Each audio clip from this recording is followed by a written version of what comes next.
Welcome to steno series. यहाँ आपको 80 शब्द प्रति मिनट के हिंदी डिटेक्शन बोले जाते हैं, जो आपके आने वाले एग्जाम्स उत्तर प्रदेश संघ लोक सेवा आयोग की स्टेनो 333 और 1224 पोस्ट के लिए बहुत ही लाभकारी साबित होंगे। इसके साथ साथ ये संपादकीय मैटर है, तो ये आपके हर स्टेनो के एग्ज़ाम्स में जो हिंदी स्टेनो के होंगे उनमें इसके शब्द और ये प्रैक्टिस आपको फ़ायदेमंद होगी। तो अगर इसे आप डेली पाना चाहते हैं तो हमारे चैनल को सब्सक्राइब करिए। डिटेक्शन अच्छा लगे तो उसे ज़रूर लाइक करिए, आपके लाइक से हमें प्रेरणा मिलती है। और डिटेक्शन स्टार्ट होगा 5 सेकेंड बाद। स्टार्ट। राष्ट्रीय वंदे मातरम की प्रतिष्ठा और प्रयोग का बढ़ना स्वागत योग्य है। वंदे मातरम के 150वें वर्ष में केंद्रीय गृह मंत्रालय का स्पष्ट निर्देश है कि तमाम आधिकारिक अवसरों पर वंदे मातरम का 3 मिनट 10 सेकंड का 6 छंदों वाला संस्करण बजाया या गाया जाए। निर्देश में यह भी उल्लेख है कि राष्ट्रगीत से पहले राष्ट्रगान होगा और सभी श्रोताओं को सावधान मुद्रा में खड़े होना पड़ेगा। सामान्य तौर पर सरकारी कार्यक्रमों में यह अनिवार्यता रहेगी। सिनेमा हॉल में यह निर्देश लागू नहीं होगा। गृह मंत्रालय का यह निर्देश पूरे देश में लागू हो गया है और कुछ ही महीनों में व्यावहारिक रूप से राष्ट्रगीत की लोकप्रियता बढ़ जाएगी।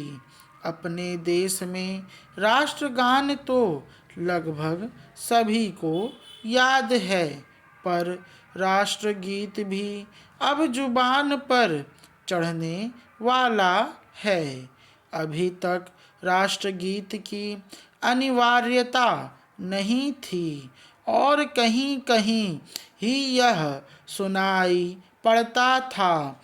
राष्ट्रीय स्तर पर यह बड़ा बदलाव है जिसका असर समाज और भारतीयों के व्यक्तित्व पर पड़ना तय है। यह बात विगत दिनों ही साफ हो गई थी कि सरकार वंदे मातरम को लोकप्रिय बनाना चाहती है। बांग्ला साहित्यकार बंकिम चंद्र चटर्जी द्वारा संस्कृत निष्ठ बांग्ला में 1870 के दशक में रचित इस गीत को सर्वप्रथम स्वतंत्रता आंदोलन द्वारा मातृभूमि की प्रशंसा के लिए अपनाया गया था। साल 1950 में गीत के पहले 2 छंदों को भारत के राष्ट्रगीत के रूप में अपनाया गया। गीत का यही संक्षिप्तीकरण संस्करण ज़्यादा उपयोग में आता रहा है। अब गीत का विस्तारित 6 छंद वाला संस्करण आधिकारिक कार्यक्रमों का अनिवार्य हिस्सा बन जाएगा। यह एक साहसिक फैसला है। यह गीत मातृभूमि के प्रति प्रेम जगाने के लिए विख्यात रहा है और स्वतंत्रता आंदोलन में इसकी अतुलनीय भूमिका रही है। कई विशेषज्ञ मानते हैं कि वंदे मातरम जैसे भावपूर्ण गीत की जरूरत देश को है और जो गीत आज़ादी की लड़ाई में हमारे काम आया था उसका उपयोग हमें आगे भी जारी रखना चाहिए।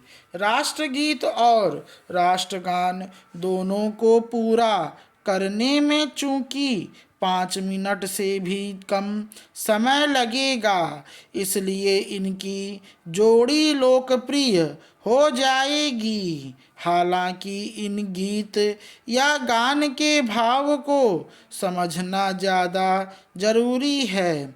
वैसे राष्ट्र को इसका यथोचित लाभ तभी मिलेगा जब यह फैसला सिद्धांत तक सीमित न रहे, बल्कि व्यावहारिकता में राष्ट्र को प्रेरित करे। अपने देश में तेज विकास, स्थिरता, वास्तविक लोकतंत्र, प्रतिभा पलायन को रोकने के लिए राष्ट्रभाव बहुत जरूरी है। सरकारी कार्यक्रमों में वंदे मातरम को अनिवार्य किया गया है, तो सरकारी कामकाज के प्रति भी लोगों की शिकायतों में कमी आना चाहिए। स्टॉप। ये डिक्टेशन 80 शब्द प्रति मिनट से थोड़ा कम, 78 या 79 समझिए, क्योंकि ये थोड़े कठिन वर्ड थे जो बोलने में समय लगा। और अगर ये डिटेल्स अच्छी लगी हो तो इसे लाइक करिए और चैनल को सब्सक्राइब करिए। धन्यवाद।